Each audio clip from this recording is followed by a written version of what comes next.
If you search for groundnut, you'll find peanuts. That's the problem. For centuries across Europe, North America, and parts of Asia, the term groundnut referred to something entirely different: small, nutrient-dense tubers pulled from beneath the soil, consumed by indigenous peoples, medieval foragers, and frontier settlers alike. These weren't legumes, they were underground storage organs from plants most modern populations have never heard of. This is the story of earth chestnuts, tuberous plants like Apios americana in North America and Conopodium majus in Europe, once relied upon for survival, now nearly erased from agricultural memory. The question isn't whether they were valuable. Historical records and modern analyses prove they were. The question is how something so widely consumed became so thoroughly forgotten. The confusion starts with terminology. The English word groundnut has been applied to at least a dozen different species across different continents, most of which have nothing to do with peanuts, Ericus hypogea. The plants we're discussing produce underground tubers or corms, not seed pods. In North America, groundnut refers primarily to Apios americana, a perennial vine in the legume family. It climbs through vegetation using twining stems that reach 3 to 6 meters in length. The plant produces strings of tubers along underground rhizomes. Each tuber typically measures 2 to 8 centimeters in diameter. A mature plant develops 5 to 15 tubers connected by thin rhizome tissue. In Britain and parts of Europe, earth chestnut historically referred to Conopodium majus, a member of the carrot family. This plant grows as a solitary herbaceous perennial, producing a single rounded tuber approximately 2 to 4 centimeters in diameter. The tuber sits 10 to 20 centimeters below the soil surface, connected to an erect stem that reaches 30 to 50 centimeters above ground.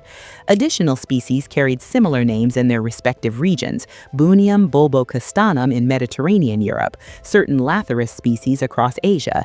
The unifying characteristic: edible underground storage organs harvested from wild or semi-cultivated plants, consumed long before modern agriculture established potato and cassava as dominant tubers.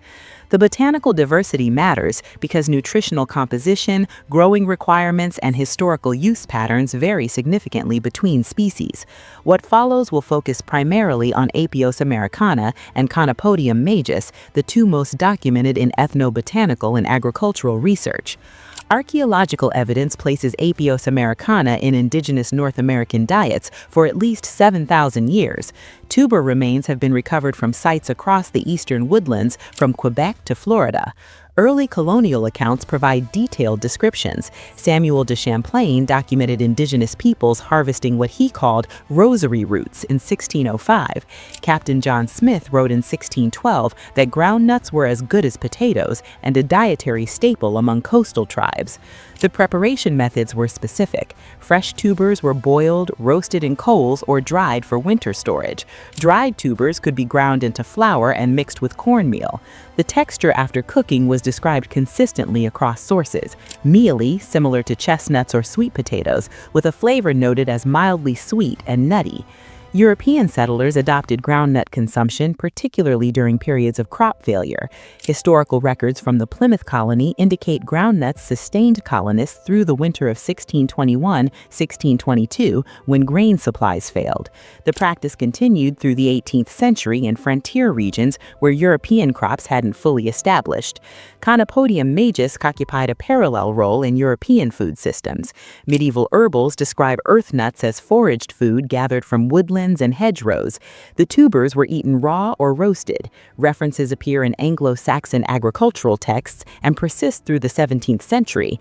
The plant held particular importance in Scotland and Ireland, where Gaelic names, Crim, Coramail, indicate cultural significance beyond casual foraging. The consumption pattern was seasonal. Tubers were harvested in late summer and autumn after the above-ground plant had stored maximum carbohydrates. This positioned earth chestnuts as a bridge food between the summer harvest and winter grain stores. Modern chemical analysis reveals why these tubers sustained populations effectively. Apios americana tubers contain approximately 16 to 20% protein by dry weight, 3 times the protein content of potatoes, which average 5 to 6%. The protein quality is notable. Essential amino acid profiling shows lysine content of 5 to 6 grams per 100 grams of protein, comparable to legume seeds. The carbohydrate fraction consists primarily of starch, 50 50 to 60% by dry weight, with significantly higher fiber content than cultivated tubers. Mineral analysis shows iron concentrations of 3 to 5 milligrams per 100 grams fresh weight, calcium at 40 to 80 milligrams, and potassium at 400 to 600 milligrams.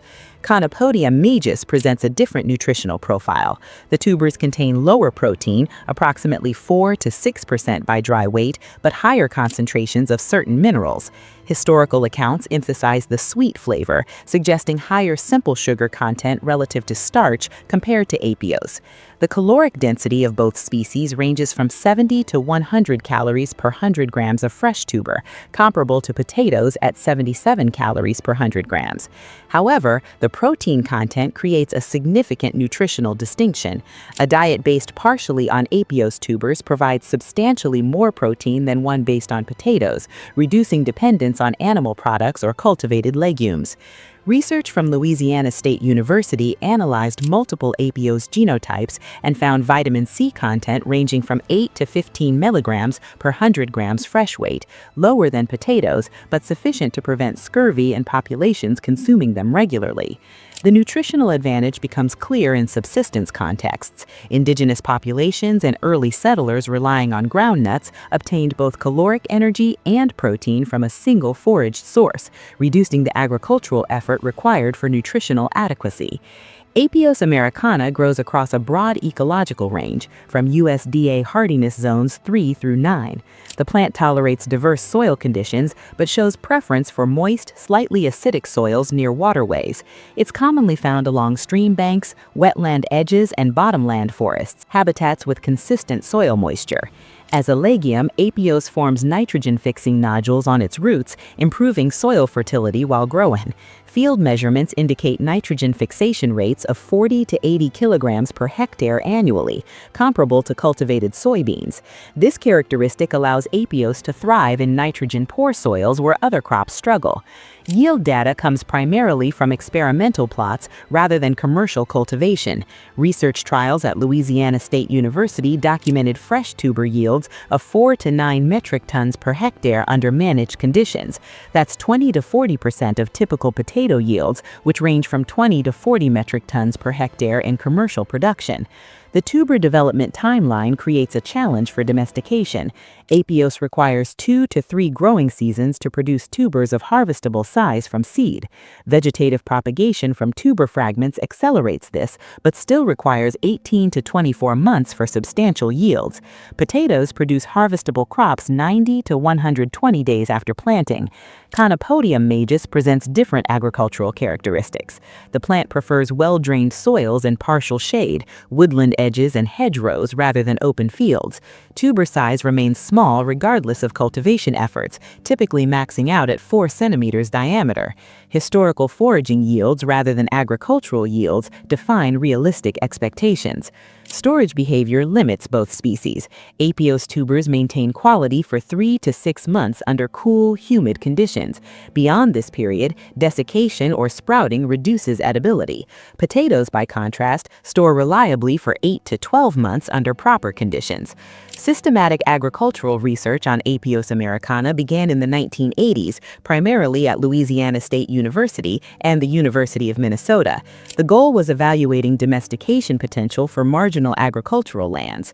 Breeding programs selected for larger tuber size, shorter maturation time, and reduced vine growth.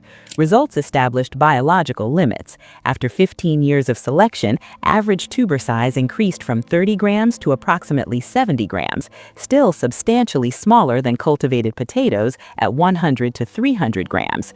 The maturation time decreased from 36 months to 24 months, but remained incompatible with annual cropping systems. Ethnobotanical documentation provides the bulk of historical evidence. Anthropological field studies with Potawatomi, Ojibwe, and other tribes documented traditional ecological knowledge regarding harvest timing, preparation methods, and storage techniques. These records confirm widespread historical consumption, but also reveal that groundnuts were supplementary foods rather than primary staples, consumed alongside wild rice, corn, and game. Research on Conopodium majus remains limited to botanical surveys and chemical analysis. No domestication programs exist. The primary scientific interest focuses on conservation of wild populations, which have declined across much of Western Europe due to habitat loss.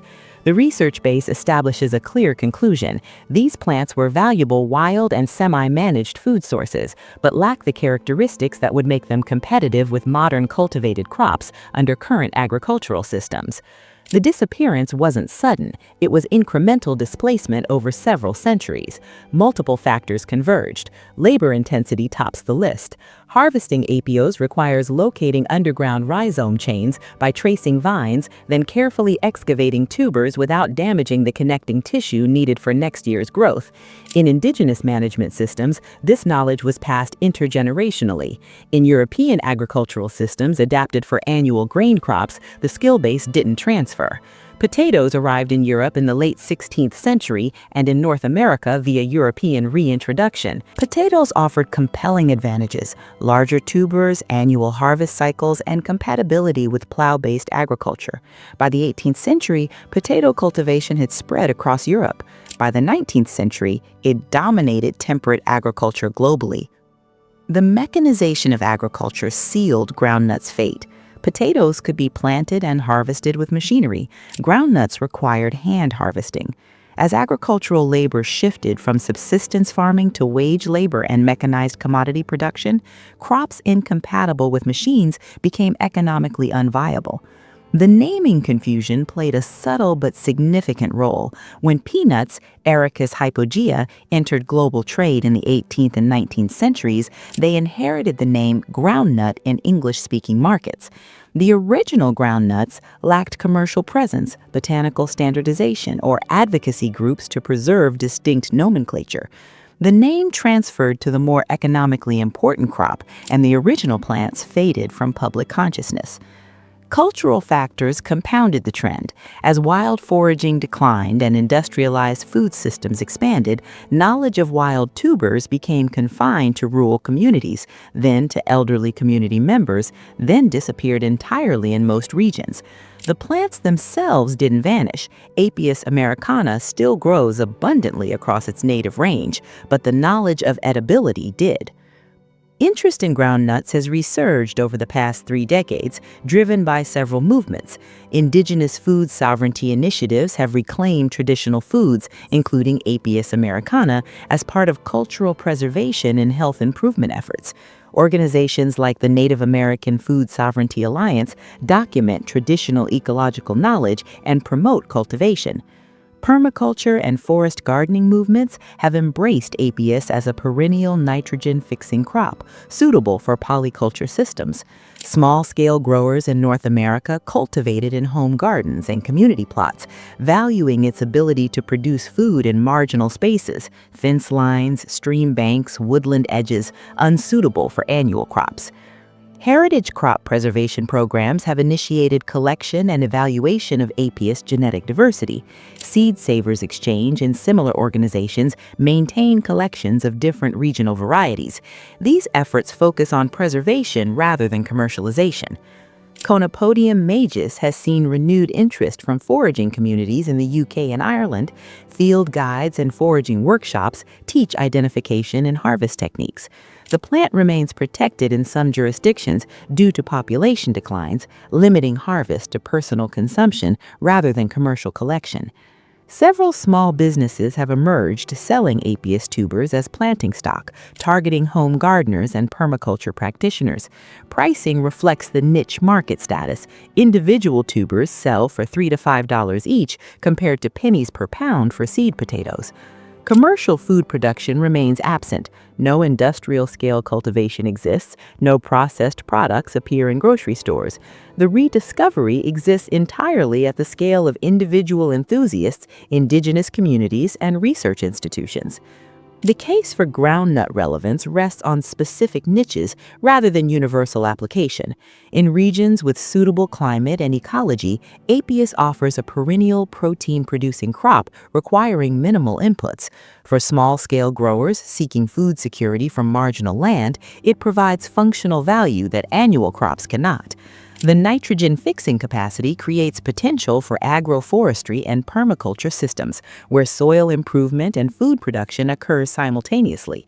This addresses legitimate agricultural challenges in degraded soils and low input systems. The nutritional profile, particularly the protein content, fills a gap in temperate perennial crop options. Most perennial food crops produce primarily carbohydrates or fats. Apios produces protein at levels approaching annual legumes while functioning as a perennial tuber. These advantages exist within clear limitations. The yield per hectare remains too low for commodity agriculture.